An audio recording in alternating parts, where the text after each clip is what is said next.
All right, welcome back. We go into this game with Cleveland tomorrow night with injuries, notable ones for the Steelers. Deontay Johnson out with a hamstring. Cam Hayward out for 8 weeks. Jason, who needs to step up, and can they contain this run game led by Mr. Chubb without Cam Hayward? Who has to do some business there? All right, so I've got a couple, and I feel like saying Kenny Pickett is too bland, or, obviously he needs to be better than he was last week. I'll go with Larry Ogunjobi. I'll go with somebody who needs to step up and stop the running game with Cam Hayward out. I guess you could look in the middle, but, I'd like to see more from Ogunjobi. And Chubb, to me, has the possibility of making this a really terrible night for the Steelers. I feel like if it's going to go poorly, it's going to go because they did not stop Nick Chubb. I think Stefanski has to step up and not run Chubb like he did a couple years ago, right? I mean, that's the only way you're going to stop him. I don't see it. I mean, you have Ogunjobi. I mean, that interior is just bad. Everybody's going to have to play the game of their life to be able to stop Nick Chubb if the Browns do what they're supposed to do. Where they got Isn't that supposed to be better, Mark?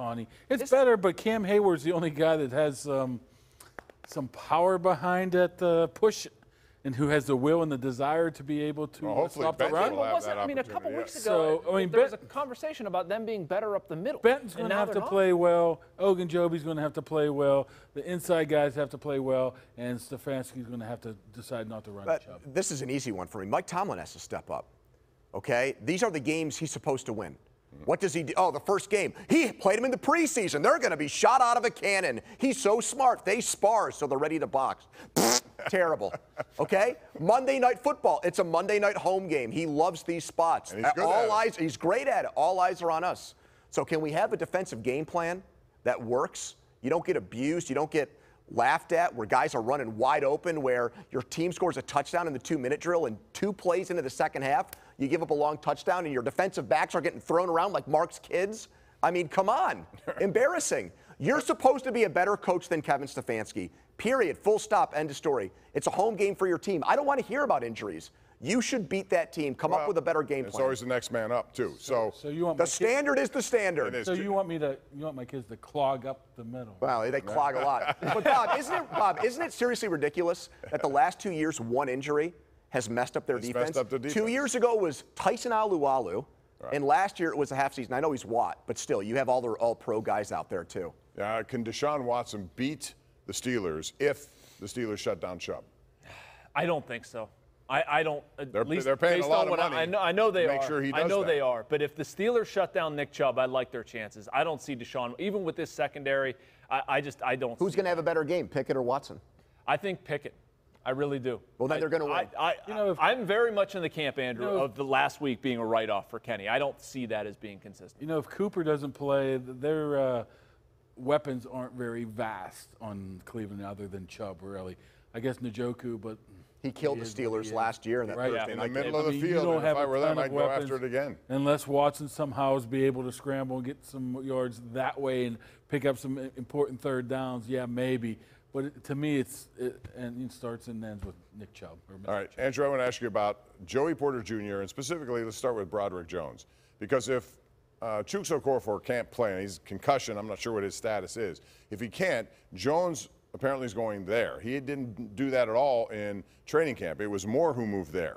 Moore didn't play all that well last week at left tackle. Or right tackle. Or any tackle. Yes. So is that the right move? No. Because you drafted him to be your left tackle, but not only that, you groomed him all of camp to be that guy. So Moore has done swing tackle stuff before. I don't get that part. I don't like the way they've handled these 2 rookies. Joey Porter Jr., Tomlin said 7 snaps. That's what the game plan called for. Hello, you're allowed to adjust your game plan mid-game. You yanked a starting quarterback at halftime of a game last year for a quarterback that didn't get any first-team reps in training camp or the preseason. So what is he talking about? It couldn't have been any worse with Levi Wallace and Patrick Peterson. How don't you anticipate them not using the dime, though, if you're the Steelers coaching staff? That's why Porter didn't play, because they didn't use enough dime as they were anticipating. Okay, but when you're down, like you say, you adjust a little bit to that. Change on the fly. Move them up the depth chart from dime to outside corner. Right. When the other guys are stinking up the joint, Mark. For Broderick Jones, the only thought you can think of is not switching the 2 positions. But I agree with you. If you're going to put him in there, I want Dan Moore, who has a lot more experience on the right side than on the, if you're making that switch. But I understand why he's doing that, but it doesn't mean it's right. This is something I see too a lot, guys, with baseball. I mean, the Pirates tend to play guys out of their natural position quite right? a bit. And I don't think it's always for the best. So I can think of a number 1 overall pick that's been shoehorned in. Good you caught up on that.